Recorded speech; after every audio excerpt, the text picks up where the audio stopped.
Listo. Listo.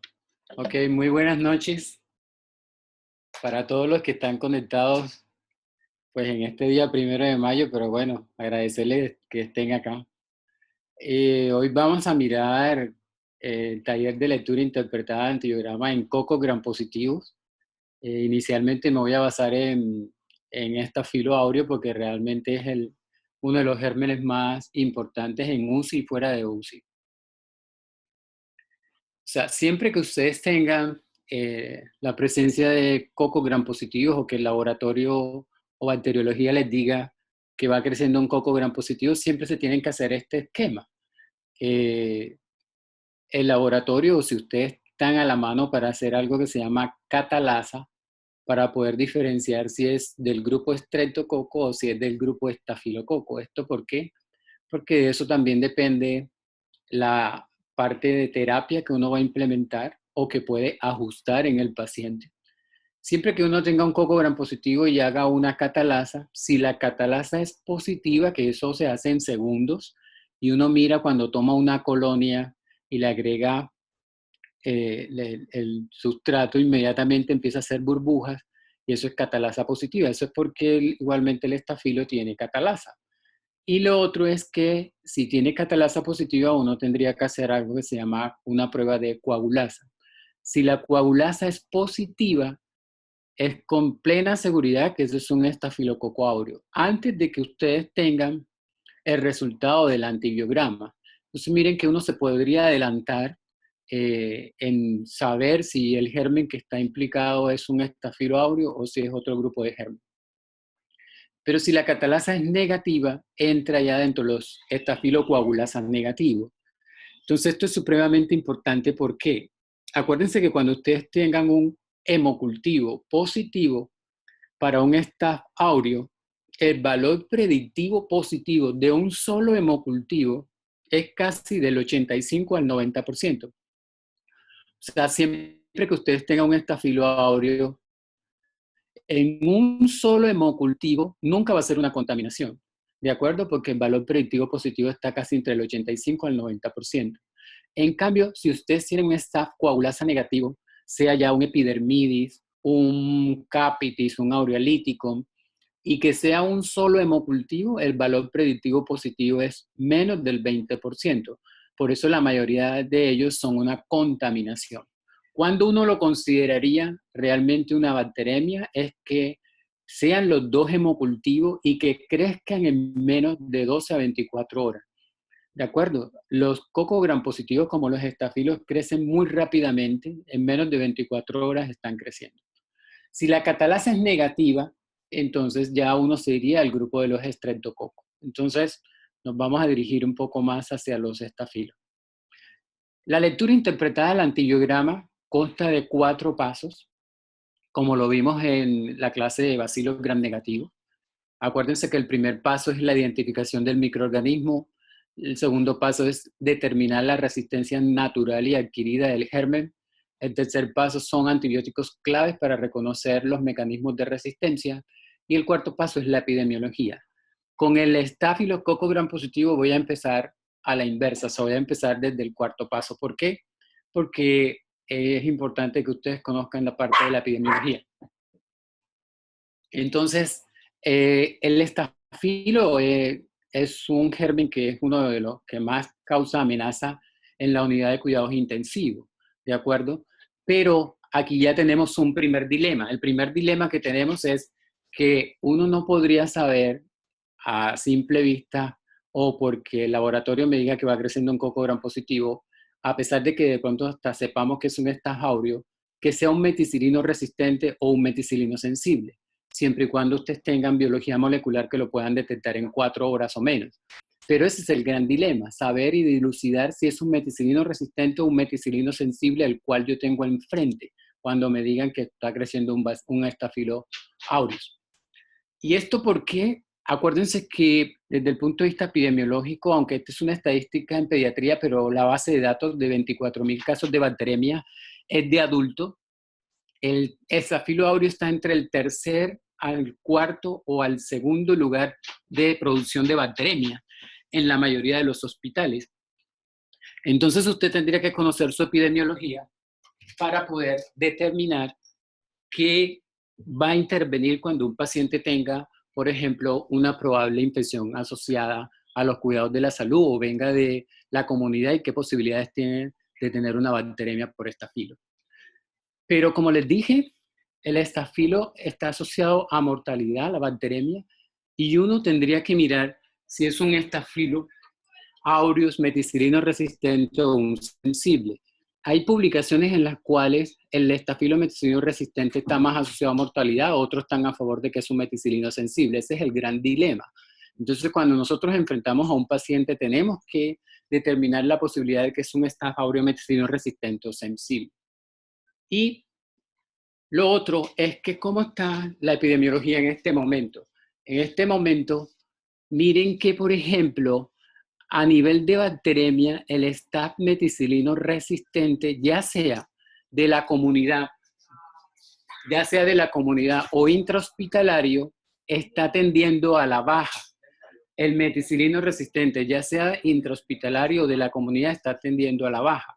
Pero miren que el Staph meticilino sensible en el ámbito hospitalario y también el de la comunidad está tendiendo a el aumento. Entonces, dependiendo siempre de su epidemiología, así tendrán ustedes que mirar qué es lo que pueden escoger para cubrir adecuadamente. Acuérdense, si nosotros solo damos un cubrimiento para un Staph meticilino resistente y resulta que es un sensible, aumentamos la mortalidad. Y a la inversa, si damos que es para un sensible y no cubrimos el meticilino resistente, aumentamos la mortalidad. Entonces, es supremamente importante definir de acuerdo la terapia para el cual yo voy a intervenir, sea resistente o sensible. Y esto lo vemos aquí, es uno de los estudios más relevantes con relación a terapia apropiada, inapropiada y sobrevivencia. Si uno escoge una terapia inapropiada, la sobrevivencia es menor que si uno escoge una terapia apropiada. Entonces, dentro del primer paso, que es la identificación del microorganismo, tenemos, dependiendo de lo que ustedes puedan usar en su hospital o clínica, de acuerdo, qué métodos usan adecuadamente. Si utilizan un método automatizado como la gran mayoría, o sea, un BAIT, un Microscan, un FINI, o utilizan ya métodos automatizados de mucha mayor generación, por ejemplo, un Malditov o un FilmArray. Dependiendo de lo que ustedes utilicen, así van a tener la posibilidad de obtener un cultivo más rápido y poder determinar una terapia más oportuna. Si uno solamente tiene métodos automatizados normales y uno incluye el hemocultivo, de acuerdo, probablemente en unas 36 a 48 horas va a tener el resultado de ese hemocultivo. Entonces, si tenemos métodos moleculares, puede que de pronto en unas 3-4 horas tengamos el resultado. Dentro del segundo y tercer paso para poder determinar resistencia natural y adquirida y cuáles son los antibióticos claves para poder identificar un estafilo con un perfil de resistencia, lo vamos a mirar. ¿Por qué es importante mirar el estafilo en bacteremias intrahospitalarias, sea en la unidad de cuidado intensivo o sea hospitalaria? Porque el estafilo está asociado a muchas recaídas, ¿de acuerdo? A mucha reinfección, ¿sí? Y eso implica, si el paciente tiene unos factores de riesgo, tener más recaída y reinfección, eso va aumentando, contribuyendo a su morbimortalidad. Entonces es supremamente importante determinar esto en los pacientes y los factores de riesgo. Empezamos entonces, como ustedes conocen, lo primero que se creó desde el punto de vista antibiótico fue la penicilina. Miren, si ustedes conocen la historia de los antibióticos, saben resistencia bacteriana, tanto para gram negativo como para gram positivo. Entonces, siempre arrancamos, miren que para gram negativo arrancamos con la penicilina. Arrancamos con la penicilina. La penicilina, acuérdense que en los años 40 se empezó a comercializar la penicilina. La penicilina no se creó ni para manejar sífilis ni gonorrea. Las penicilinas se crearon para manejar los estafilococos aureus. Entonces, los estafilococos aureus de los años 40, apenas olían la penicilina, se morían, ¿de acuerdo? Y este es un estafilococo aureo de los años 40, pero miren cuándo fue este aislamiento, en el 2017. Pero este es un Staph aureus de los años 40. ¿Qué es lo primero que ustedes tienen que analizar siempre que ustedes vean un antibiograma de un estafilo? Mirar la penicilina cristalina y la ampicilina, que fueron los primeros antibióticos que se crearon. Entonces usted mira siempre la ampicilina y la penicilina, y ustedes ven que la ampicilina dice aquí no reporta NR y la penicilina dice sensible. La ampicilina dice no reporta porque el aparato no es capaz de determinar y decir, no puede ser. En el año 2017 yo tengo un estafilo meticilino, o sea, un sensible hasta la penicilina. O sea, él no puede ser capaz de determinar eso porque ya está casi codificado de que todos son resistentes. Pero miren que este es un Staph sensible a penicilina. Si ustedes hubiesen recibido este paciente con este Staph sensible a la penicilina, el mejor antibiótico para este Staph es penicilina cristalina, ¿de acuerdo? Pero en los años 40, cuando se empezó a utilizar mucho la penicilina, entonces este Staph, ¿de acuerdo?, empezó a tener algunos mecanismos de resistencia. En los años 60, más o menos, que ya apareció la resistencia a la penicilina por el Staph aureus, casi el 80% de ello era resistente a penicilina.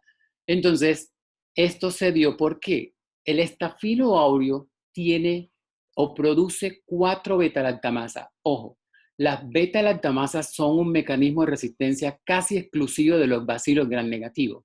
Existen pocos cocos gram positivos como el Staph aureus y el enterococo que produce beta-lactamasa. Los demás no producen beta-lactamasa. Pero el Staph aureus produce 4 tipos de beta-lactamasa. La tipo A, la tipo B, la tipo C y la tipo D. Pero la más fuerte, la que más hidroliza la penicilina es la tipo A. ¿De acuerdo? Entonces es la más dura que produce el Staphylo aureus y por eso aniquila a la penicilina y la ampicilina. ¿Cómo pudo el estafilo producir esta beta-lactamasa? Adquirió un plásmido, un gen, en el plásmido que se llama gen BLAP-Z. Cuando este estafilo adquiere este gen BLAP-Z, empieza a producir beta-lactamasa, como las que le dije anteriormente, y dentro de las principales, la tipo A. ¿Cómo ustedes pueden identificar que produce gen BLAP-Z? El antibiograma se los muestra, ahorita vamos a ver.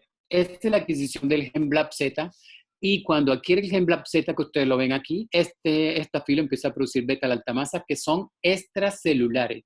Acuérdense que los estafilos o los cocos gram positivos no tienen espacio periplásmico.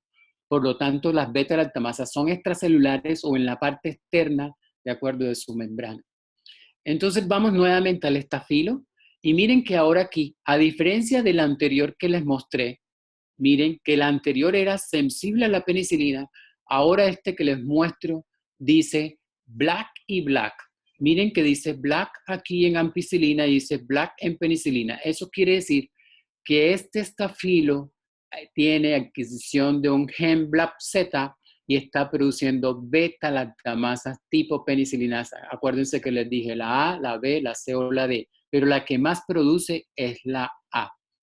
Entonces, a partir de allí, que se empezó a tener estos estafilos productores de gen BLAP-Z y de penicilinasas tipo A, se creó un antibiótico que fuera muy estable frente a la beta-lactamasa tipo A. El mejor antibiótico más estable en la beta-lactamasa tipo A que produce el estafilo es la meticilina. Entonces, por eso se crearon las meticilinas, de acuerdo, en los años 59. Y dentro de esas meticilinas o penicilinas antiestafilocócicas está la dicloxacilina, la oxacilina que ustedes conocen, la napsilina, la meticilina, ¿de acuerdo? Entonces, esta oxacilina, la meticilina, son antibióticos que son súper estables frente a la beta-lactamasa tipo A. Entonces, si usted quiere tratar un estafilo aureus que produce gen BLAP-Z, el mejor antibiótico entonces es oxacilina.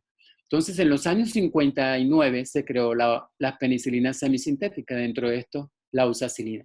Y miren que 2 años después de la introducción de la meticilina, este estafilo que era sensible a la meticilina se convierte en resistente a la meticilina y a las penicilinas semisintéticas. Entonces, ya en los años 70, prácticamente casi todos los estafilos en ese momento eran resistentes a la meticilina. ¿Cómo se hace un estafilo entonces resistente a la meticilina? Entonces tendríamos que mirar esto. Como les dije, ahora en esta creación de las penicilinas semisintéticas van a ocupar o a inhibir unas PBP o unas proteínas ligadoras de penicilina del estafilo áureo, porque acuérdense, ellas son muy estables frente a las beta-lactamasas, por lo tanto pueden atacar al estafilo, pero la forma de atacarlo es uniéndose a las PBP. El estafilococo áureo tiene 4 PBPs, la PBP1, la 2, la 3 y la 4. La más importante del estafilo es la PBP2. ¿Por qué es importante saber las PBP?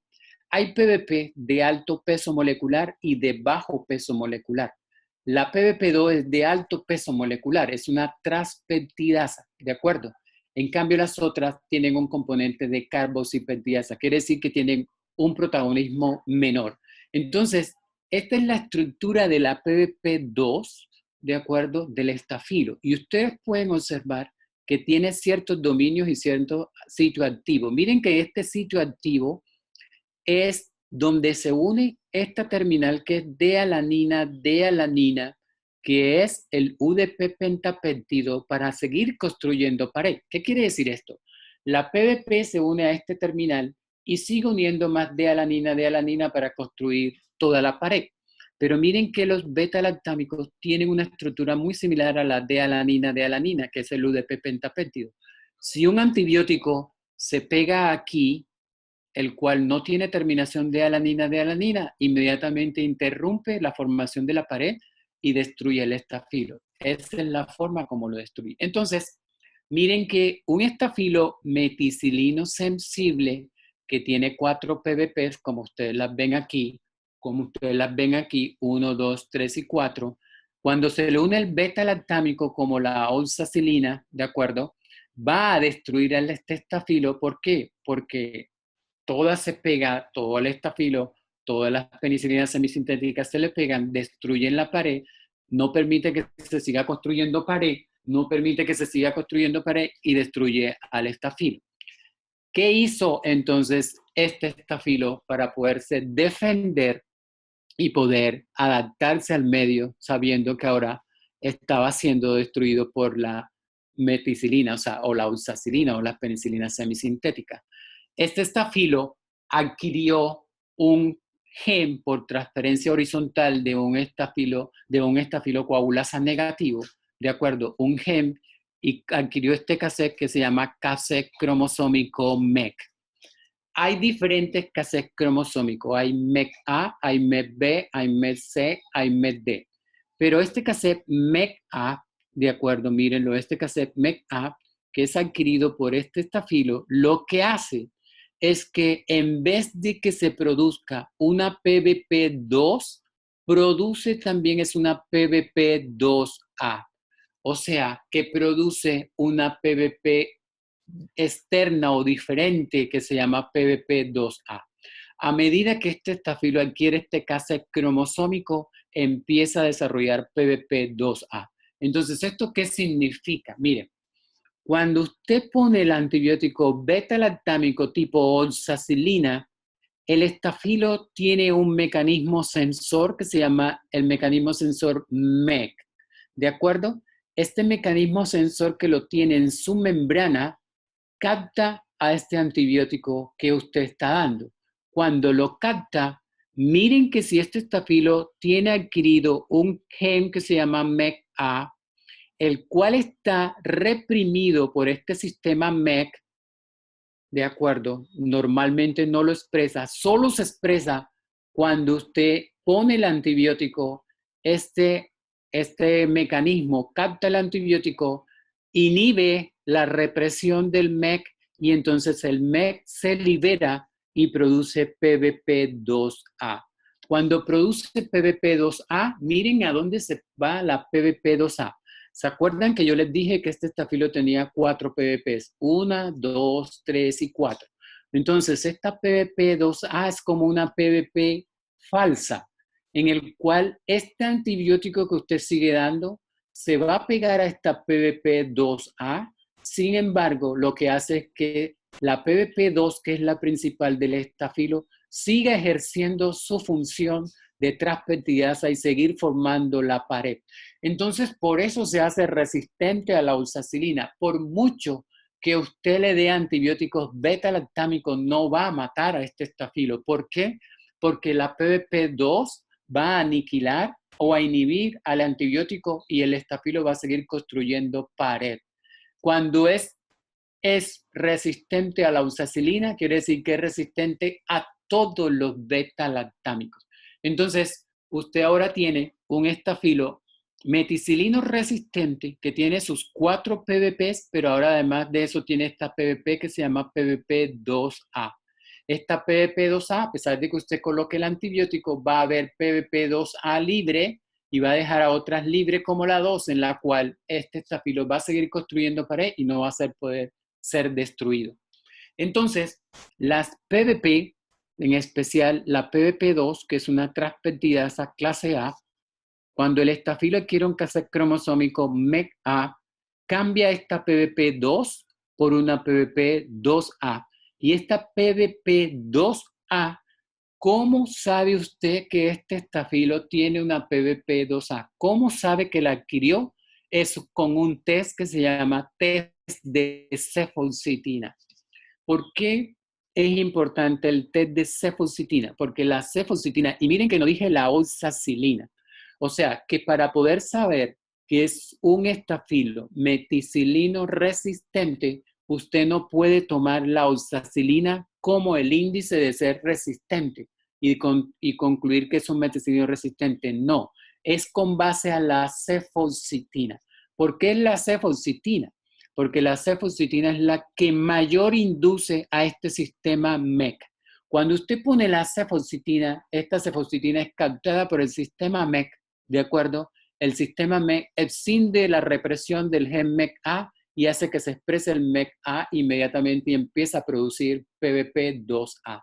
Por eso es que la cefalcitina es el marcador. Si es resistente o test de cefalcitina positivo, le está diciendo usted, tiene un meticilino resistente, ¿de acuerdo?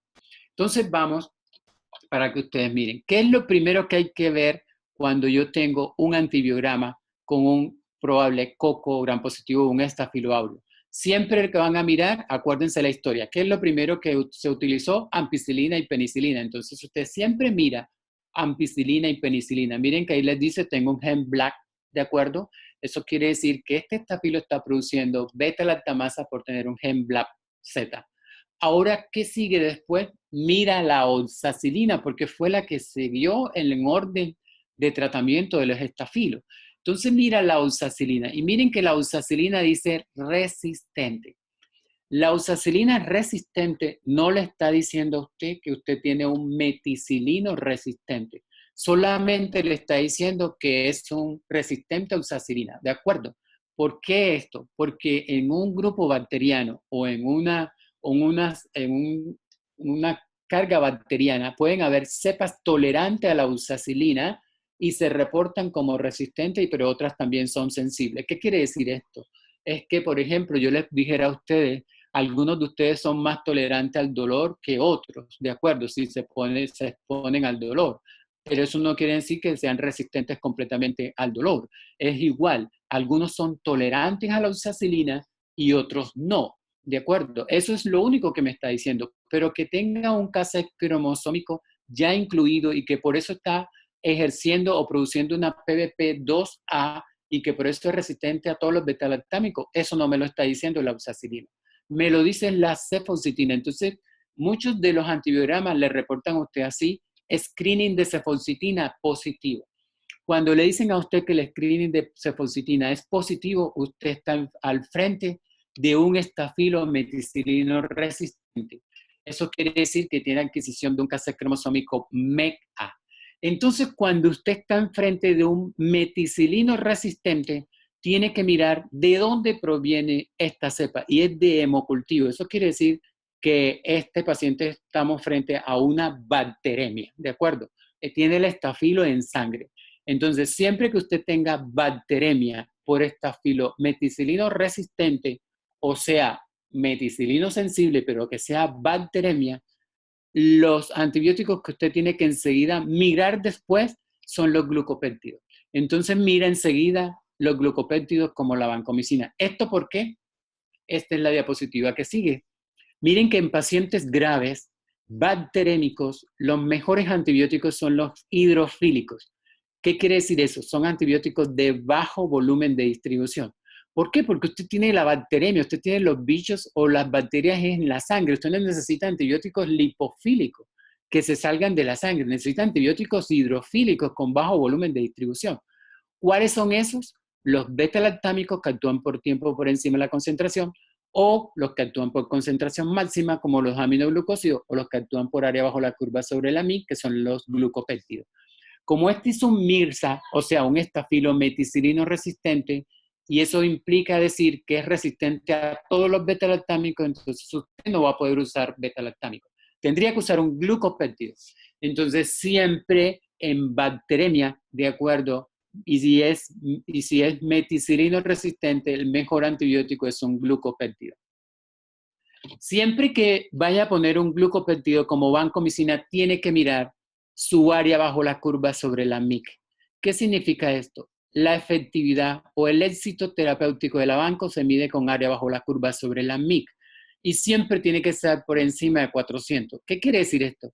Que si el área bajo la curva de vanco es 400, siempre es 400, pero la MIC es la que cambia. Si esta MIC es una MIC de 1, usted va a dividir 400 entre 1 y le va a dar 400, ¿de acuerdo? Si es de 0.5, entonces le va a dar 800. O sea, siempre que sea por encima de 400 va a ser de casi éxito terapéutico con la vanco.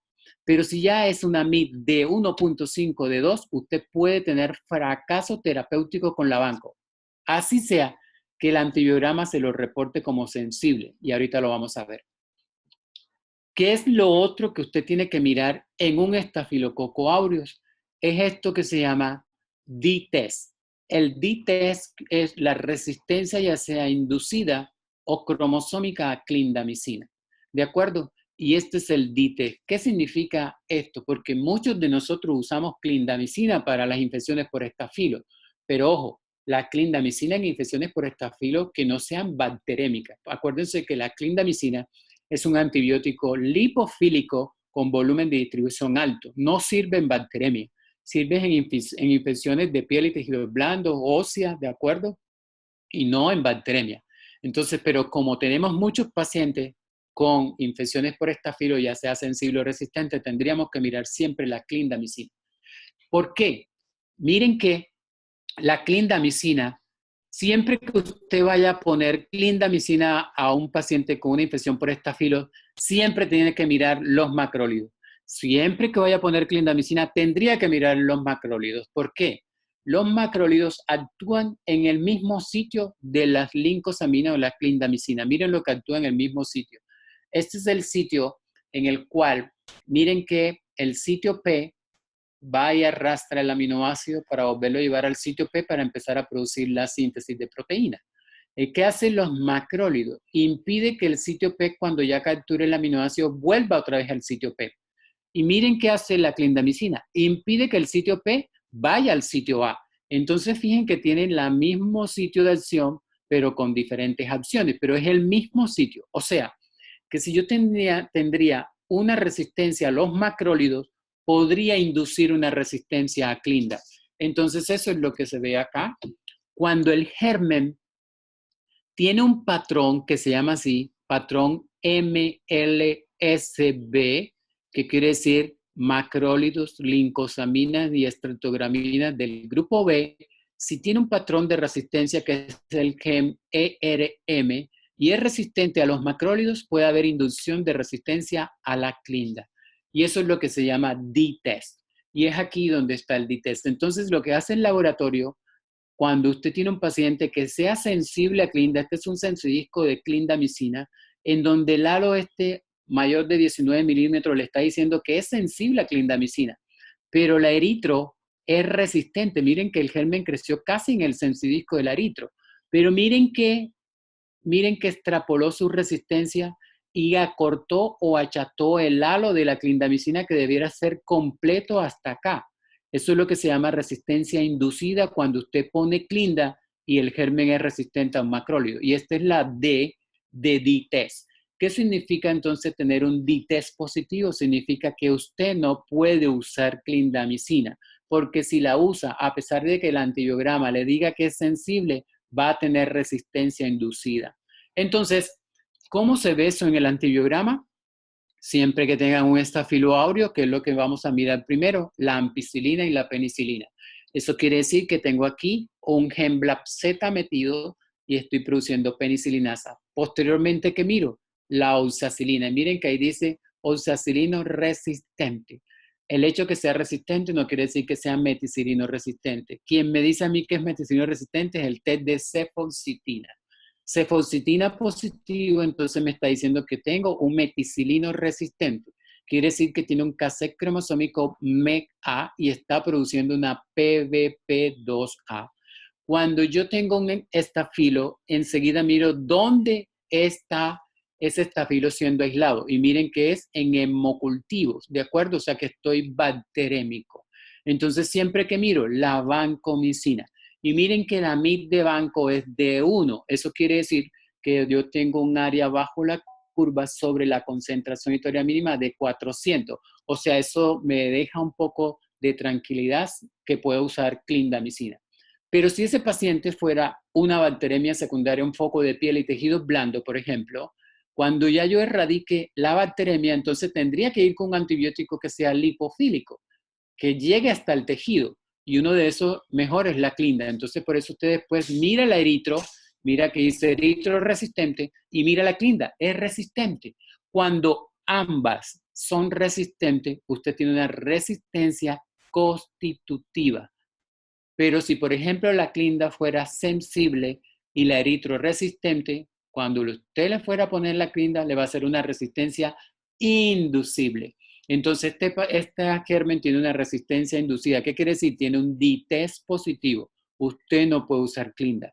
¿Qué podría usar yo aquí si este paciente tuviera una infección de piel y tejido blando o osteoarticular o pulmonar, por ejemplo, y ya no estuviera bacterémico? Ojo, ya no estuviera bacterémico. Una opción, miren, podría ser linezolid, otra opción puede ser trimetoprim-sulfa, que aquí dice resistente, pero una opción podría ser linezolid, ¿de acuerdo? Miren que aquí es sensible, pero siempre y cuando ya yo haya erradicado la bacteremia. ¿De qué otra manera le pueden a usted reportar en los cultivos todo esto que estamos diciendo?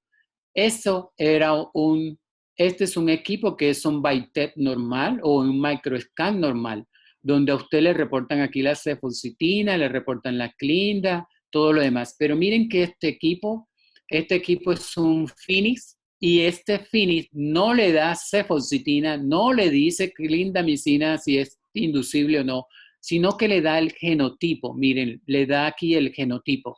Entonces miren que le está diciendo, este germen estafilo tiene un BLAP-Z, está produciendo penicilinasa, tiene un cassette cromosómico, tiene un gen MECA, eso quiere decir que es un meticilino resistente. Y miren que aquí le está diciendo, tengo el fenotipo MLSB. Eso quiere decir que tengo D-test positivo, tengo resistencia a los macrólidos y a la lincosamina. Por lo tanto, no puedo usar clindamicina. Eso es lo que le está diciendo este antibiograma. Entonces, resumiendo los mecanismos de resistencia del estafilo, el estafilo produce beta-lactamasa y aniquila los antibióticos y la principal beta-lactamasa es la A. Y además de eso también puede captar un gen que se llama el gen MECA y producir esta PBP que es la PBP2A y por lo tanto va a aniquilar también el antibiótico. Eso es una de las maneras de hacer resistencia al estafilo. La otra resistencia es cambiando en el UDP pentapéptido, por ejemplo, la unión de D-alanina, miren aquí, esta es la terminación D-alanina con esta terminación de alanina. Para formar el UDP pentapéptido es la unión de D-alanina con D-alanina. El germen puede cambiar D-alanina por D-lactato. Miren que ahora yo me uno D-alanina con D-lactato. Cuando yo tengo esta unión, en vez de ser de alanina como esta, inmediatamente soy resistente a los glucopéptidos. La otra manera de ser resistente es engrosando la pared bacteriana y por lo tanto la vancomicina no podría actuar. Esa es una de las maneras. Y la otra es, como les dije, adquiriendo gen como el ERM, en el cual produce fenotipos MLSB y son resistentes a los macrólidos, a la clindamicina, y también alterando las subunidades para ser resistente al linezolid, por ejemplo. Entonces, el dilema está en saber si yo tengo un meticilino resistente o un meticilino sensible frente a una bacteremia cuando el laboratorio me diga va creciendo un coco gram positivo y es un Staph aureus. Entonces uno dice, ¿es un meticilino resistente o un sensible? Hay algunas cosas que lo pueden inclinar a uno hacia si es un meticilino resistente o sensible, pero realmente es muy difícil. ¿Cuál es la sugerencia? Usted tendría que cubrir las dos posibilidades si no tiene el resultado inmediatamente. Por ejemplo, en 4 horas si tiene un Ginesper o un Fimarray o un Malditoff. Pero si no lo tiene, tendría que cubrir las dos posibilidades hasta que el laboratorio le entregue el antibiograma, le diga, esto es un meticilino resistente. ¿Por qué? Porque si usted le da solo tratamiento a un meticilino resistente y sale que es un meticilino sensible, usted aumenta la mortalidad casi un 50%. Y si usted le da tratamiento a un meticilino sensible y no cubre el meticilino resistente y resulta que le reportan es un resistente, usted aumenta la mortalidad de un 40 a un 50%. O sea que tiene un cara y sello. Por lo tanto, usted no puede dejar de descubrir o cubrir uno de ellos, sino los dos empíricamente. Ya después sí tendría que irse dirigido hacia él. Entonces, por eso hay datos y estudios en los cuales terapia combinada empírica, de acuerdo, cuando uno dice empírico es porque no sé si es un meticilino resistente o un sensible, con un beta-lactámico más vancomicina, para poder cubrir las dos posibilidades. Con banco cubro el meticilino resistente y con el beta-lactámico el sensible, ¿de acuerdo? Y esto se ha visto. Miren que cuando solo se dejó vancomicina, y fue un meticilino sensible, los pacientes tuvieron mayor mortalidad. Entonces, ahorita vamos a mirar por qué cuando uno pone banco y resulta que es un meticilino sensible aumenta la mortalidad y viceversa.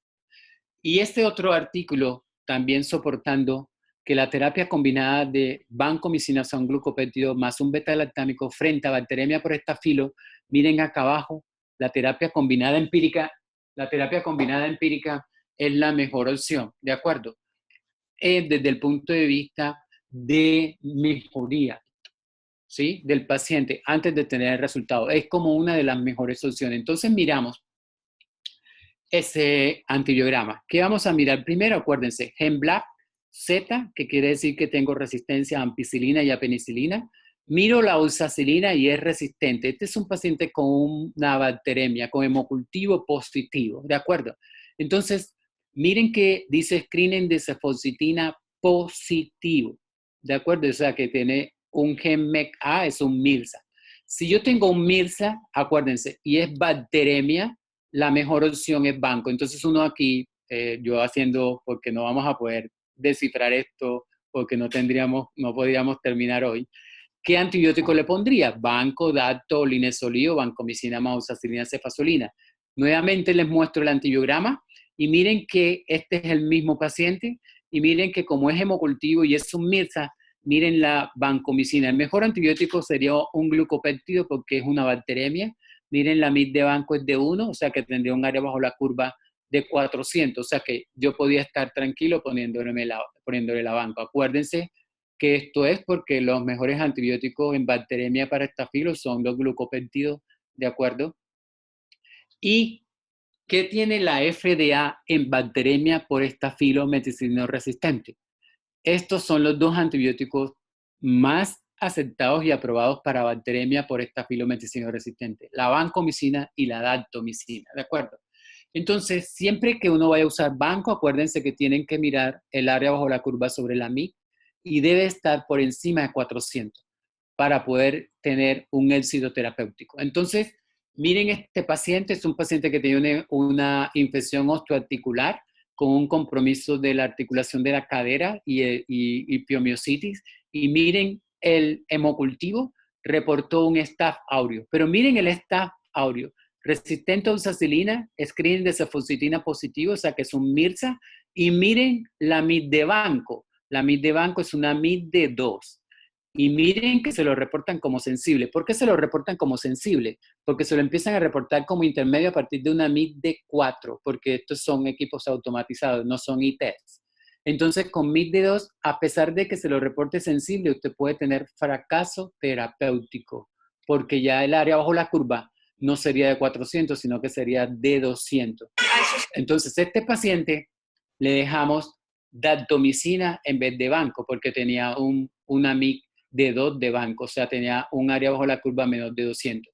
Y miren que le hicimos cultivos posteriores, o sea, controles, y todavía seguía creciendo el estafilo en los hemocultivos, a pesar de tener daptomicina. A pesar de tener daptomicina, seguían creciendo los hemocultivos, el estafilo áureo, con el mismo perfil.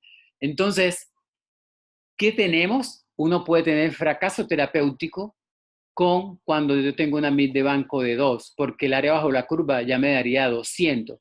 Esto significa, miren, cuando yo tengo más de 1.5 de la MID, se traduce a mayor fracaso terapéutico, mayor mortalidad, más del 25 hasta casi el 40% de mortalidad. Así sea que el estafilo sea un meticilino sensible o resistente. Cuando el estafilo sea un meticilino sensible o resistente, pero su MIC de banco sea mayor de 1.5 o de 2, así sea que sea un meticilino sensible o resistente y la MIC de banco sea mayor de 1.5, la mortalidad es mayor. Así que siempre tengan en cuenta la MIC de banco porque se traduce en mayor mortalidad. Entonces, miren cuando uno utiliza dapto, entonces cuando yo tengo un paciente con un estafilometicilino resistente, el cual tenga una MIC mayor de 1.5 y que yo voy a tener probablemente fracaso terapéutico con la banco. Estas son las dosis sugeridas de daptomicina, no se sugieren 6, sino 9 hasta 10 miligramos por kilo al día igualmente, porque es donde se ha visto la mejor efectividad de la dapto. Entonces, la daptomicina, los estudios comparados con vancomicina han sido no inferior. Eficacia clínica en pacientes con infección de piel y tejidos blandos, bacterémica, ¿de acuerdo? Y similar eficacia en erradicación microbiológica. Entonces, por eso es una excelente opción frente a la banco. ¿Y qué otra cosa se ve? Es que hay mejor sobrevida, igualmente eliminación de la bacteremia mucho más temprana que con la vancomicina. Entonces, este paciente tenía daptomicina. Y sin embargo, los cultivos seguían persistentemente positivos. Si ustedes ven aquí, esto es 24 de abril y después miren que aquí dice 29 de abril y todavía seguían los cultivos positivos a pesar de la daptomicina, a pesar de tener bacteremia por dapto, teniendo dapto. Miren los hemocultivos, todavía sigue bacterémico, screening de cefositina positivo, oxacilina resistente y la MID de banco de 2. Entonces, imagínense que ya teniendo dapto 4 o 6 días y el paciente seguía bacterémico. Entonces, ustedes siempre que tengan bacteremia por estafilo, siempre, esto es imparagitablemente, siempre que tengan bacteremia por estafilo, tienen que tener hemocultivos negativos a las 48 horas. Si no, se convierte en una bacteremia complicada. Entonces, la bacteremia por estafilo se divide en bacteremias no complicadas y bacteremias complicadas. Independiente que sea no complicada o complicada, usted siempre tiene que hacer un ecocardiograma porque se asocia mucho con endocarditis. Ahorita vamos a mirar. Pero miren que si la bacteremia es no complicada, usted daría un tratamiento solo de 14 días. Pero si es una bacteremia complicada, ya tendría que dar un tratamiento de 4 a 6 semanas. ¿Cómo se traduce o se define una bacteremia complicada? En el cual hay una bacteremia persistente. ¿Cómo se traduce una bacteremia persistente o cómo se define bacteremia persistente en bacteremia por estafilo? Que haya persistencia de los hemocultivos positivos a pesar de un buen tratamiento después de 48 horas de iniciado el tratamiento. Entonces, eso es bacteremia persistente. Pero, ¿qué otra cosa puede hacer que mi bacteremia sea complicada? Que yo tenga una trombosis supurativa o que tenga una endocarditis o que tenga una metástasis infecciosa a cualquier otro lugar. Ejemplo, a nivel óseo o a nivel osteomuscular. Eso traduce que sea una bacteremia complicada. Y allí tendría que utilizar 4 a 6 semanas de tratamiento y no 14 días si una bacteremia no complicada. Entonces, por favor, ustedes siempre que tengan bacteremia por estafilo tienen que descartar que no tenga una bacteremia complicada. No se pueden quedar de que los hemocultivos son negativos los primeros y ahorita vamos a ver. Tienen que ser muy acuciosos de determinar que no tenga una bacteremia complicada a su paciente. Entonces, este paciente, a pesar de tener dactomicina, seguía con bacteremia complicada, o sea, bacteremia persistente. Entonces, ¿qué hay después de la dacto? ¿Qué hay después de la banco en bacteremia? Nosotros, así como en bacilos gramnegativos, teníamos una gran esperanza con la piperacillin tazobactam y no fue así. Acá teníamos una gran esperanza de combinar dacto o vancomicina, a pesar de que fuera resistente, con un betalactámico, que es lo que se llama el efecto CISO. Entonces, eso se miró, o sea, eso es como algo contraproducente, porque ustedes dirán, yo le estoy hablando de que es un meticilino resistente, ¿y cómo le voy a poner un betalactámico si los resistentes son todos resistentes a los betalactámicos, valga la redundancia? Es que cuando yo utilizo un betalactámico más otro antibiótico como banco o dacto, puedo permitir que esos dos antibióticos tengan una mejor efectividad. Entonces, eso es lo que se llama efecto CISO. Y eso se estudió con dos estudios que son el Cámara 1 y el Cámara 2. ¿Y de dónde salió esto? Miren, cuando ustedes combinan, a pesar de que sea la oxacilina resistente con dacto, esta combinación, miren qué es esta combinación que está acá abajo, oxacilina dacto versus dactomicina sola o oxacilina sola, en un staph meticilino resistente, cuando uno combina estas dos opciones, miren que el nivel de unidades fomara de colonia se va al piso, o sea, disminuye la bacteremia. Miren que aquí, usando dacto con oxacilina, disminuye la bacteremia, ¿de acuerdo? Porque permite, esto es oxacilina sola, el de arriba, y esta es oxacilina con dacto. Cuando uno le pone la oxa con la dacto, permite que la dactomicina se concentre más en la membrana del estafilo y lo destruya.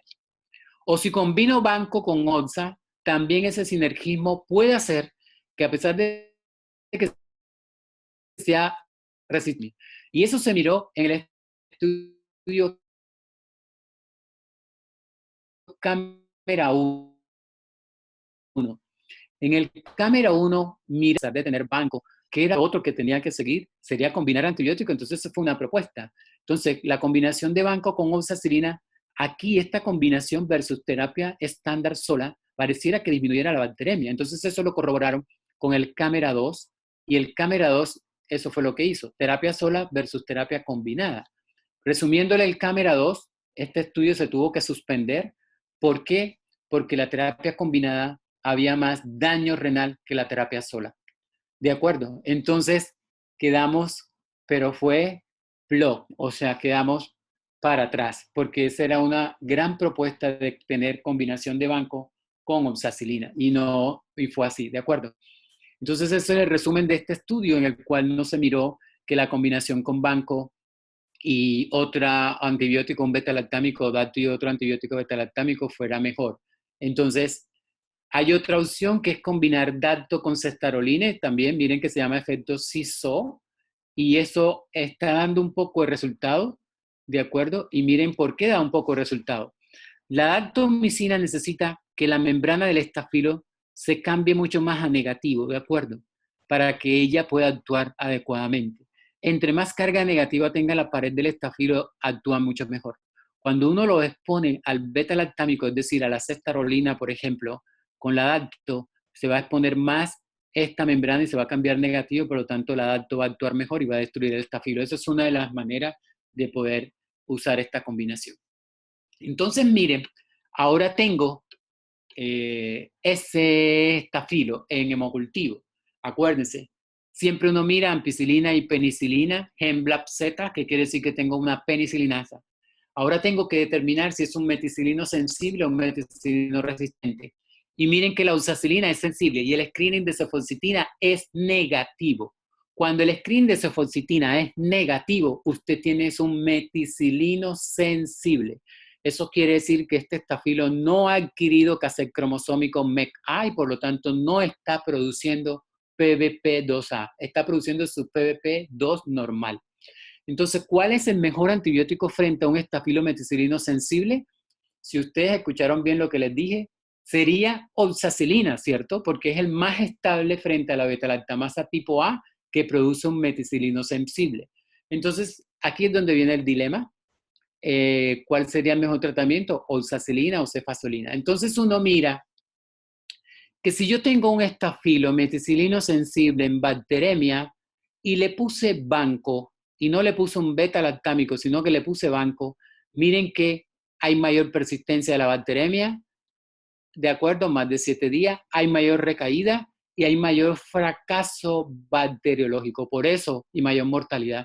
Por eso, frente a un estafilo sensible, nunca le va a poner banco, porque hay mayor complicación, más recaída, más reinfección, mayor mortalidad. Siempre va a ser mejor un beta-lactámico. ¿Cuál es el mejor beta-lactámico frente a un meticilino sensible? Oxacilina, ¿de acuerdo? Meticilina, que es el más estable. Pero resulta que hay países, por ejemplo, que no tienen penicilinas antiestafilocócicas, como por ejemplo Argentina. Argentina solo tiene cefalosporina de primera, y esa es una gran opción en un estafilometicilino sensible.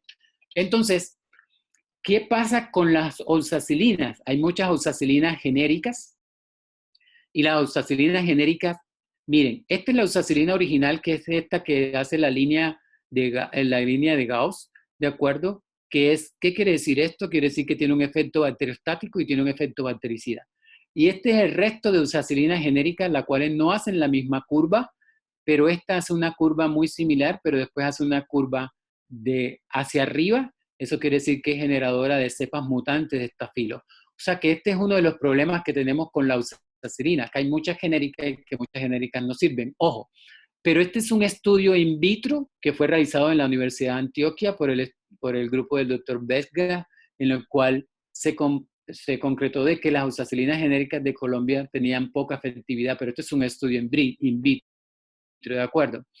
Entonces, como les decía, ahí hay un dilema a nivel mundial, que qué es lo mejor, oxacilina o cefazolina. Y como les dije, por ejemplo, Colombia utiliza mucha oxacilina y cefazolina, Argentina usa solo cefazolina porque no tiene oxacilina.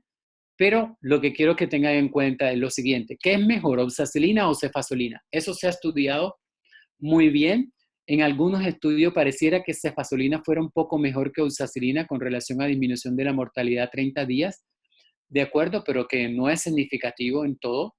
Pero, ¿qué hay que mirar cuando usted ponga cefazolina? Cuando usted ponga cefazolina, utilice cefazolina, hay que estar pendiente del efecto inóculo bacteriano.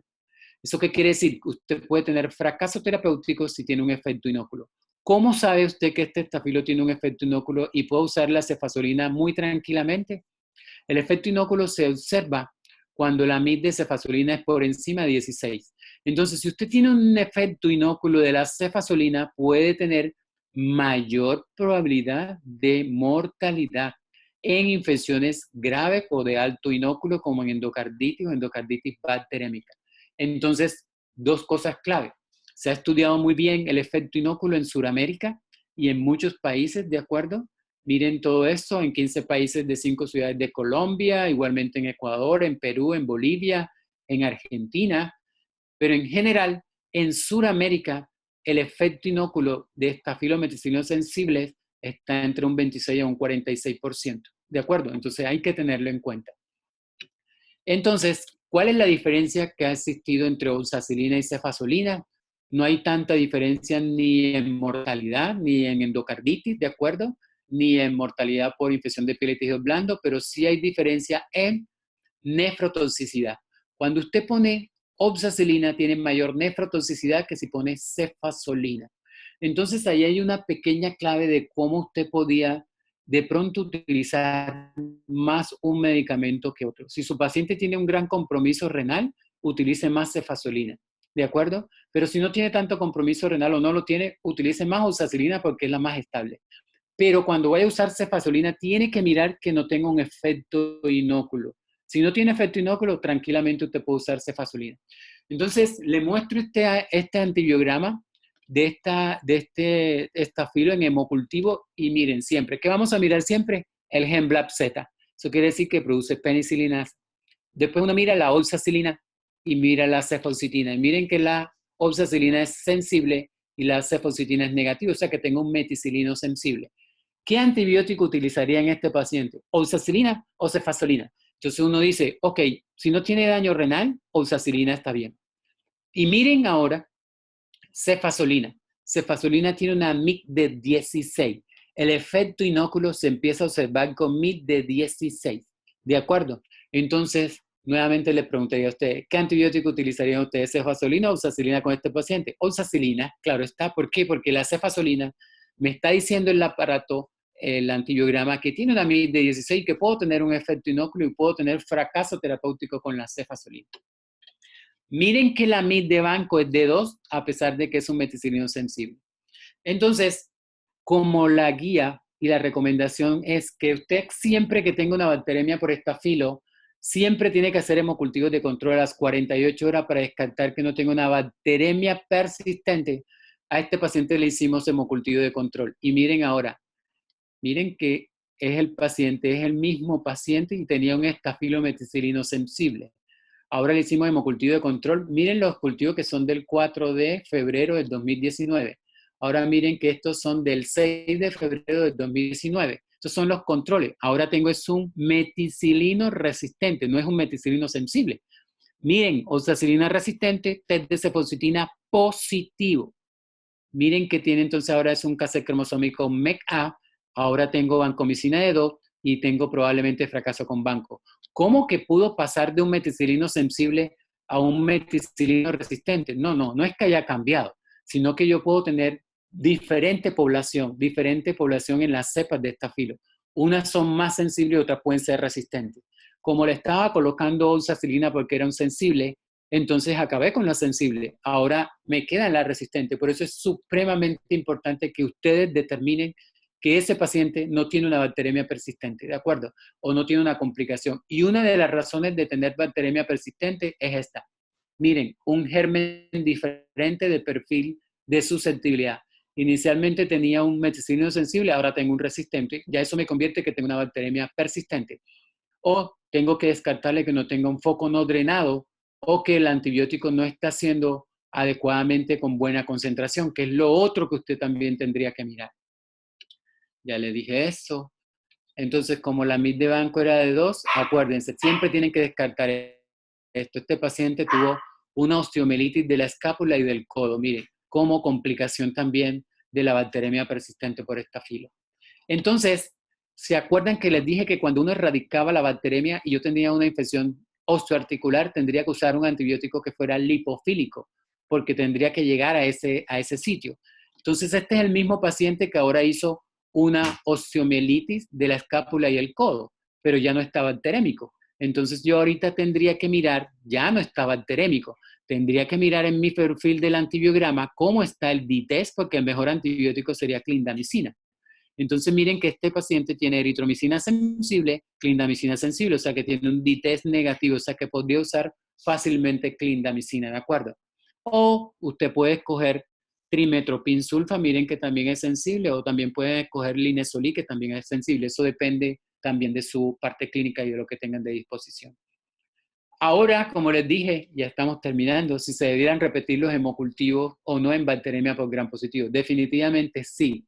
Y eso viene del estudio Scribe. El estudio Scribe solamente miró bacteremias y quienes hacían más bacteremia persistente. Miren que quiénes son los que más hacen bacteremia persistente. Aquí están. Estafilo en un 44.9% hace bacteremia persistente. Le sigue posteriormente los coagulasa negativos y el enterococo, ¿de acuerdo? Enterococo y coagulasa negativo. O sea que si usted siempre que tenga bacteremia por enterococo, tendría que hacer hemocultivos de control. Siempre que tenga Staph aureus, tiene que hacer hemocultivos de control. O sea que usted tiene que erradicar la bacteremia lo más rápido posible, o si no se le convierte en una bacteremia persistente. Miren que los bacilos gram negativos son muy poco, hacen bacteremia persistente. De acuerdo, menos del 6%. Por eso en bacilos gram negativos no estaría indicado hacer hemocultivos de control, excepto si su paciente no va bien clínicamente. Y aquí está esto. Pero, ¿qué es lo que ha pasado últimamente con los hemocultivos de control? Ok, anteriormente nosotros nos quedábamos tranquilos con tener un solo set de hemocultivo de control negativo, que era lo que se sugería. O sea, usted después de las 48 horas de haber iniciado el tratamiento antibiótico, hágale un hemocultivo de control. Si ese es negativo, erradicó la bacteremia y se quedaba tranquilo. Resulta que esto es lo que ha pasado actualmente. Bueno, antes de eso, ¿cuántos días en bacteremia por Staphylo aureus? Si son 7, 10 días o 14 días. Esta sola diapositiva, aunque es de neonato, pero son estudios muy similares en adultos. Miren, que cuando yo di 7 días de tratamiento en bacteremia y era un Staph aureus, casi más del 90% de los que le di 7 días tuvieron bacteremia persistente. En cambio, a los que le dieron 14 días, cero bacteremia persistente. Entonces, por eso el tratamiento son 14 días en bacteremia por estafilo.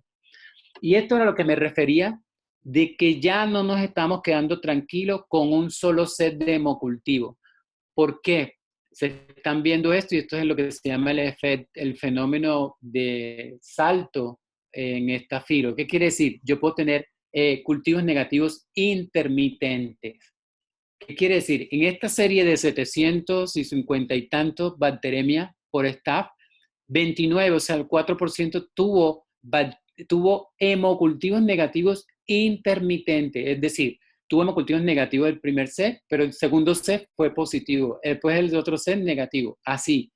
Y miren que esto va muy concurrente con esta otra publicación en el cual hay cultivos negativos intermitentes en bacteremia por estafilo. Ojo, entonces esto nos está diciendo que no podemos conformarnos con un solo set de hemocultivos a las 48 horas y que estos sean negativos y quedarnos tranquilos de que ya erradicamos la bacteremia por estafilo. No, nos están sugiriendo que tenemos que hacer por lo menos 2 o 3 sets durante el tratamiento para estar tranquilo de que no tenga una bacteremia persistente, porque pueden haber hemocultivos intermitentemente negativos y posteriormente puede estar positivo. Esto por la misma característica del estafilo y su crecimiento y de volverse intracelular y de volverse sin cápsula para evitar y evadir el sistema inmune.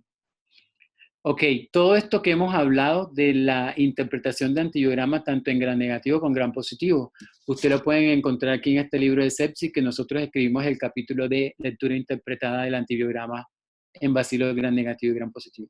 Ok, muchas gracias. No sé si alcanzamos a preguntas o qué, porque son ya, creo que nos pasamos. Profe, usted ahora a las 9 tiene una charla, ¿no? Con su otro grupo. Sí, o sea, yo aquí ahorita puedo escribir que tengo como 10 minutos y empezamos, pero puedo tener como 10 minutos de preguntas, no sé.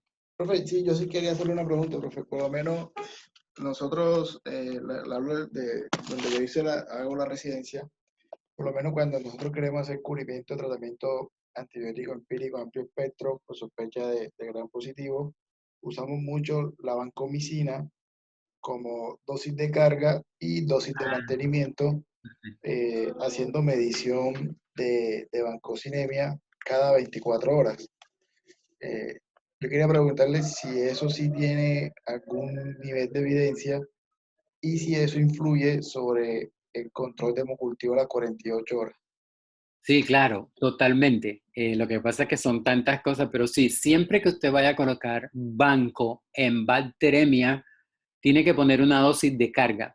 Una dosis de carga que puede estar entre 15 y 20 miligramos por kilo de dosis de carga. ¿Esto por qué? Porque usted tiene que alcanzar el área bajo la curva lo más rápido posible para poder empezar a inhibir el crecimiento bacteriano. Entonces pone una dosis de carga de 15 a 20 miligramos por kilo, dosis de carga, y en 4 horas de esa dosis de carga arranca con la dosis normal de banco. Y tiene que medir niveles séricos de banco, aunque ya los niveles séricos de banco están quedando así un poco relegados entre la cuarta a quinta dosis de la banco. Se puede hacer diario, pero el nivel valle, el que le dice a usted o le da como la mejor correlación de efecto terapéutico es el nivel valle entre la cuarta y quinta dosis, o sea, más cercano a la quinta dosis. 1 hora antes de la quinta dosis, usted podía medir los niveles valle. Y esos son los que se pueden correlacionar más con su éxito terapéutico. y que tiene que estar entre 15 y 20 los niveles para usted garantizar que lo que está colocando realmente está sirviendo. Pero ya, como les digo, se está abandonando un poco los niveles séricos. ¿Por qué? Porque hay mucha variabilidad en que el paciente si está séptico, en el antibiótico, en la perfusión, en la dilución. Entonces hay mucha variabilidad y se están utilizando ya más los niveles bayesianos, que son a nivel de computación y lo demás, pero eso es mucho más complejo. Pero sí, definitivamente tiene que usar una dosis de carga y medir los niveles de vancomicina o los niveles séricos entre la cuarta y quinta dosis, más cercanos a la quinta dosis. Profe, pero yo le decía era en infusión continua, por lo menos. Nosotros lo que hacemos es que hacemos una dosis de carga y le dejamos, por decirlo un ejemplo, 20 miligramos kilo en infusión continua y medimos Sí, vancomicina cada 24 horas. sí, sí, claro. La vancomicina tiene dos maneras, exacto, la vancomicina tiene dos maneras de actuar. Por área bajo la curva, ¿de acuerdo? Y por eso uno tiene que poner una dosis de carga para alcanzar el área bajo la curva lo más rápido posible. Y también actúa por tiempo por encima de la concentración. Entonces, para mejorar el tiempo por encima de la concentración, lo mejor es infusión continua, ¿de acuerdo? Porque si ustedes ven que uno coloca los beta-lactámicos en infusión prolongada porque ellos actúan por tiempo por encima de la concentración. Pero la banco tiene las dos cualidades de actuar sobre área bajo la curva y tiempo por encima de la concentración. Entonces uno aprovecha esas dos cualidades farmacológicas que tiene o farmacocinéticas que tiene la banco. Pone una dosis de carga, alcanza el área bajo curva lo más rápido posible y la deja en infusión continua. Eso es correcto. Bueno, profe, muchísimas gracias. No le quitamos más su tiempo. Hasta No ahora sé es el que más participantes ha tenido. Excelente, profe. si hay alguna pregunta, tengo 10 minutos todavía, pero bueno, si hay Ah, alguna pregunta. Profe, yo quisiera aclarar algo, o sea, más bien hacerle una pregunta. Eh, Buenas noches, profe. Ya que Álvaro ahorita utilizó el concepto de cubrimiento antibiótico de amplio espectro, Ajá. siempre existe la duda porque creen que cuando hablamos de cubrimiento antibiótico de amplio espectro es cubrir gran positivo, gran negativo, pseudomonas, ¿verdad? Entonces, yo quisiera que usted me hiciera el favor de aclararme ese concepto, porque lo que yo tengo entendido, pero siempre he tenido la duda, es que ampliar el espectro hace referencia al ampliar el espectro contra cierto microorganismo, pero más no cubrimiento en general de tratar de cubrir todo. Sí, exacto, estamos de acuerdo. Amplio espectro es que yo amplío el cubrimiento para ese microorganismo. Y espectro extendido, ¿de acuerdo? O ampliado es cuando ya uno cubre otros gérmenes. Se pareciera que fuera casi lo mismo, pero no lo es. sí, ¿De claro, acuerdo? profe. Claro, profe. De acuerdo. Incluso en la guía de la campaña Sobreviviendo a la sepsis, Wilson, hay un cuadrito donde te dice qué es tratamiento empírico, qué es tratamiento amplio espectro, qué es tratamiento dirigido. Si quieres, después te lo paso. Para no quitarle más tiempito Sí, al Lo profe. que pasa, lo que Dale, pasa dale, es dale, que dale, Álvaro, te agradezco. o sea, lo que pasa es que cuando uno tiene un paciente, por ejemplo, que le llega a la UCI, que está mal y que tú no sabes si tiene gran positivo o gran negativo, entonces uno dice, vamos a ponerle un espectro ampliado. Espectro ampliado significa que voy a cubrir gran positivos y gran negativos, porque igualmente no lo sé, ¿de acuerdo? Pero cuando ya yo sé de pronto qué germen es, o sea, por ejemplo, es un gran negativo, pero todavía no puedo saber si es un bacilo gran negativo no fermentador o fermentador, yo amplío el espectro para ese gran negativo, ¿sí me hago entender? Entonces, si tengo un coco gran positivo, pero no puedo saber, por ejemplo, si es un staph o un espectro, entonces yo amplío el espectro para coco gran positivo. Pero ya yo sabiendo que es un coco gran positivo o un bacilo gran negativo. Pero otra cosa es en UCI cuando un paciente llega mal, con un sofá alto, ¿de acuerdo? Mal y que tú no sabes que pueda tener si un bacilo gran negativo o un coco gran positivo. Ahí sí tendrías que cubrir las dos posibilidades empíricamente. Pero ojo que cuando ya tienes un germen en especial, ya tendrías que ir un poco más dirigido. Pero fíjate que aquí, teniendo un coco gran positivo, empíricamente tendrías que cubrir las dos posibilidades, por ejemplo, si fuera un staph meticino resistente. Ok, profe, muchísimas Doc- gracias. Doctor, una pregunta. Sí. Qué pena con ustedes. Es que casi No. pues se me cortó la conversación en unas partes. El cubrimiento para, pues su merced decía que para el cubrimiento para Staphylococcus aureus metilino sensible y resistente, pues o sea, debería irse apuntándole a sus dos grupos, ¿sí? Entonces, ¿cuál sería entonces esa dual para poder cubrir ambos? O sea, ¿cuál sería pues la mejor? Sí, o sea, la mejor opción si ya yo tengo el que yo sospecho o que realmente sea por una bacteremia por Cochrane positivos o un staph, pero no sé si es un meticilino resistente y no sé si es un meticilino sensible. Por ejemplo, un paciente en diálisis y que tiene un catéter de Majulcar y está en bacteremia y te dicen va creciendo un Cochrane positivo, un staph, pero no sé si es resistente o sensible porque pueden ser las dos posibilidades. Allí uno podría combinar glicerina, la mejor opción, porque el paciente ya tiene un daño renal. Acuérdense que la combinación banco-oxacilina en el cámara 2 contribuye a tener mayor daño renal. Entonces uno en ese paciente podría combinar banco-cefasolina, ¿de acuerdo? O en un paciente que no tiene ningún factor de riesgo y está bacterémico y dicen que va creciendo un staph aureus y que no tiene ningún otro factor de riesgo ni compromiso renal, por ejemplo, ahí podrías combinar banco más oxacilina o banco más cefazolina. Cualquiera de las dos opciones está bien. Pero ojo, tienen que ajustar el tratamiento a las 48 horas. ¿Qué quiere decir esto? Ya tienen que dejar o la banco o dejar el betalactámico. ¿Por qué? Acuérdense, el estudio Cámara 2 mostró que si usted sigue con la terapia combinada y no la ajusta, puede tener mayor daño renal. Entonces, si el estafiro es un sensible, ¿qué hace con la uxacilina y le quita la banco? Es un resistente, quítele la uxacilina y que es un meticilino sensible, quite la banco y deje con uxacilina, ¿de acuerdo? Buenas Muchas noches. gracias, doctor, muchas gracias. Una preguntita, doctor. Disculpe. Sí, sí, sí.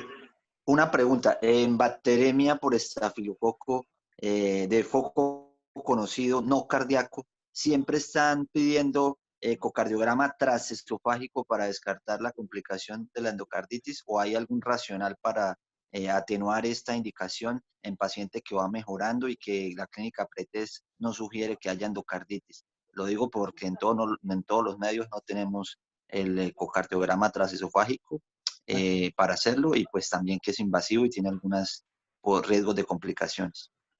O sea, si usted tiene una bacteremia por estafilo, ya sabe que tiene que hacer un ecocardiograma. Ahora, si es transesofágico o transtorácico para estafilo aureus, no hay tanta diferencia que sea uno u otro, pero por lo general se sugiere que sea un transtorácico. Pero si usted todavía, a pesar de la bacteremia, de acuerdo, el paciente tiene alta sospecha de endocarditis, que lo tiene que corroborar en otro o con otro eco en los primeros 14 días de terapia. Tiene con la alta sospecha, aparece un soplo y lo demás, y tiene un eco transtorácico previo, va a un eco esofágico posterior, eso sí. Pero no es que de entrada sea un esofágico de entrada. Ahí puede No, ser. me refería más que todo a la bacteremia de foco conocido, que ya se sabe que no era cardíaco inicialmente, pero tuvo bacteremia por ese foco y si obligatoriamente tiene que ir o si la clínica y la mejoría o la depuración de los cultivos podría atenuar la necesidad para descartar esa complicación. No, cuando usted tenga una bacteremia que no tenga foco, o sea, y una bacteremia persistente, pero que usted no sabe el foco, pero es persistente, entonces ahí sí tendría que ser buscar a nivel cardíaco. Pero si ya sabe el foco, no, usted va contra el foco. Es una de las cosas de bacteremia, por ejemplo, persistente, es un foco no drenado. Eso es lo primero que tendría que hacer, ¿de acuerdo? Si su bacteremia persiste y tiene un foco en piel, un absceso, una piomiositis, tiene que drenarlo. Si tiene una osteomelitis, tiene que irse contra eso. Pero si ya controló el foco y sigue la bacteremia, a pesar de que ya tenga controlado el foco, ahí sí se tendría que ir contra la parte cardíaca, pero de lo contrario no. Ok, gracias. Doctor, le hago una última pregunta. ¿Qué pena con Sí. usted? Doc, la múltiple guía con la dosis de la vancomicina es de 15 a 20 miligramos por kilo. Sí. De hecho, también los pacientes en diálisis sugieren la misma dosis de 15 miligramos por kilo. Sí. Pero revisando la Sanford desde 2011 para acá, la Sanford cambia esa dosis. La Stanford dice que la dosis de la vancomicina es dependiendo al día de la próxima diálisis. Si, por ejemplo, la diálisis es para mañana, ellos están sugiriendo una dosis de 15, si es para 2 días de 25, si es para 3 días, le ponen hasta de 35 miligramos por kilo. Usted en su experiencia, usted en el paciente en hemodiálisis y en diálisis peritoneal, la dosis de la vancomicina la ajusta en base a qué. O sea, inicialmente si el paciente está mal, por ejemplo, el crítico, grave, con soporte vasopresor, nunca se ajusta a las primeras 24 a 48 horas. Nunca se ajusta. ¿Por qué? Porque usted no alcanzaría el área bajo la curva o alcanzaría el tiempo por encima de la concentración adecuadamente. Después de 48 horas es que usted lo ajusta de acuerdo a su función renal. Es lo que más utilizamos. Una sugerencia muy respetuosa, no se guíen tanto con la Sanford porque eso a veces tiene algunas cosas, no sé, muy sesgadas en algunas cosas de patrocinios y cosas, pero no se guíen tanto allí. Pero después de 48 horas es que lo ajusta a su función renal y dependiendo sí también de la hemodiálisis, el momento de la hemodiálisis, pero no en las primeras 48 horas, sino después de 48 horas. Ah, ok, listo. Bueno, profe, muchas gracias, yo. No, con gusto. Gracias por la invitación. La otra semana Gracias, profe. Que tenga feliz noche. la otra semana, Igualmente. la otra semana tenemos clase, pero es evidencia de la terapia médica en COVID-19, Ah, ok. vasopresores, qué usar y cuándo usar, ultrasonido pulmonar, tratamiento de la hemorragia subaracnoidea y monitoreo de la perfusión tisular. No, ahí vamos a estar porque eso con COVID está, mejor dicho. Sí. Bueno, profe, que tenga buenas Listo. noches. Listo, listo. No, muchísimas gracias, Álvaro. Muchas gracias.